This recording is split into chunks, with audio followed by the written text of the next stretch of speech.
നമുക്ക് എന്നോട് പറഞ്ഞിരുന്നു അടിയോടടി സിനിമ തരാമെന്ന്. വാക്ക് വലിച്ചിട്ടുണ്ട്. ഞങ്ങൾ മൊത്തം ഏറ്റെടുക്കാൻ തീരുമാനിക്കുകയാണ്. തീർന്നില്ല പ്രശ്നം.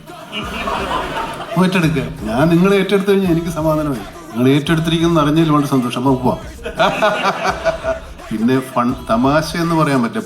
എന്താ പറയുക, ഹ്യൂമർ അവിടെ ഇവിടെയൊക്കെ വന്നു പോകുന്നു. കാരണം അതിനൊന്നും നേരമില്ല ഈ സിനിമയിൽ. അല്ല, തമാശ പറഞ്ഞല്ല. മനുഷ്യന്റെ തലയിൽ തീ പിടിച്ച് നിൽക്കുമ്പോൾ തമാശ പറയാൻ സമയം ഉണ്ടാവില്ല. അങ്ങനെയാണ് കഥാപാത്രത്തിന്റെ അവസ്ഥ. ഞാൻ മിഥുൻ മാനുവൽ തോമസിനെയും വൈശാഖിനേക്കാൾ വിശ്വസിക്കുന്നതിനേക്കാൾ കൂടുതൽ നിങ്ങളെ വിശ്വസിച്ചിട്ടറിയാം.